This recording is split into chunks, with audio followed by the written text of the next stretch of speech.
അപ്പൊ നമ്മളെ ജയ ചേച്ചിയുടെ അടുത്തേക്ക് ഞാൻ വരികയാണ്. ജയ ചേച്ചി, ഏതാണ് നമ്മളെ ജയ ചേച്ചി? തിരക്കാണോ? എന്തൊക്കെയാണ് ചേച്ചി ഇവിടുത്തെ സ്പെഷ്യൽ ഒന്ന് പറഞ്ഞേ. സ്പെഷ്യലി ഞണ്ട് തോരനുണ്ട്,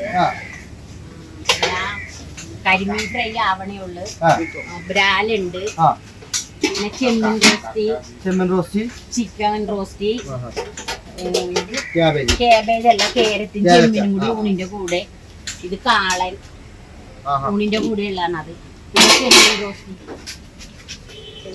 തനി നാടൻ എല്ലാം നാടനാണ്. എല്ലാം ഒരു പാത്രത്തിലാക്കി എല്ലാം ഫ്രണ്ടിൽ കൊണ്ടുവന്ന് വെക്കണം കേട്ടോ. ബീഫ് ഒലത്തിയതുണ്ട് എന്റെ പൊന്നോ, ബീഫ് ഒലത്തിയത്. ചോറ് വേണ്ട അടപ്പിലാണ് വെക്കണത്, അല്ലാണ്ട് ഗ്യാസിലൊന്നുമല്ല വെക്കണം. പല പല ഹോട്ടലുകളിൽ ഗ്യാസിലാണ് ചോറ് വെക്കുന്നത്, പക്ഷെ അടപ്പിലാണ് ഇത് ചോറ് വെക്കുന്നത്. ചേച്ചി എത്ര മണി വേണ്ടി ചേച്ചി? രാവിലെ ഞങ്ങൾ 5:30 വരും ഇവിടെ. 5:30 വന്നു കഴിഞ്ഞാല് 6 മണി തുടങ്ങി ചായ, പിന്നെ മുട്ട റോസ്റ്റ്, വെള്ളയപ്പം, പുട്ട്, അങ്ങനെ ചില ആൾക്കാർ ഓർഡർ പറയും. അങ്ങനെ അവർക്ക് ഓർഡർ എല്ലാവരും ശരിയാക്കി കൊടുക്കും. ഇതാണ് ചേച്ചിണ്ടാ തനി നാടൻ രീതിയിലാണ് ചെയ്യുന്നില്ല അല്ലേ ചേച്ചി? ചോറ് വെക്കുന്നത് അടപ്പില്.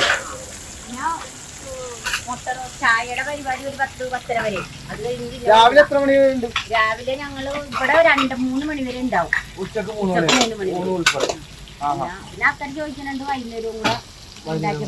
ഈ സ്ഥലം ഒന്നും കൂടി പറഞ്ഞു കൊടുത്തു ചേച്ചി. ഈ സ്ഥലം ഇത് കുമ്പളം പാലത്തിന്റെ ഇടക്കാരൂര് കുമ്പളം പാലം, കുമ്പളം കേരളയിൽ പാലത്തിന്റെ ഇടയ്ക്ക് സൈഡിലായിട്ട്. അപ്പൊ നമുക്ക് ഇനി ഇത് എല്ലാം ടേസ്റ്റ് ചെയ്യണം. അപ്പൊ ഇനി അത് അടുത്ത പരിപാടി അതാണ്. ഞാൻ ഇതൊക്കെ ചെയ്ത് കണ്ടല്ലോ, തനി നാടൻ രീതിയിലാണ് ഈ സംഭവങ്ങളൊക്കെ ചേച്ചി ചെയ്തേക്കുന്നത്. സാമ്പാറുണ്ട്, ചെമ്മീനുണ്ട്, എല്ലാ സാധനവും ഉണ്ട്. അപ്പൊ എല്ലാം വെച്ചിട്ട് ഇത് ടേസ്റ്റ് ചെയ്യണം. ടേസ്റ്റ് ചെയ്തിട്ട് ബാക്കി കാര്യങ്ങളൊക്കെ പറയാം. ഓക്കെ.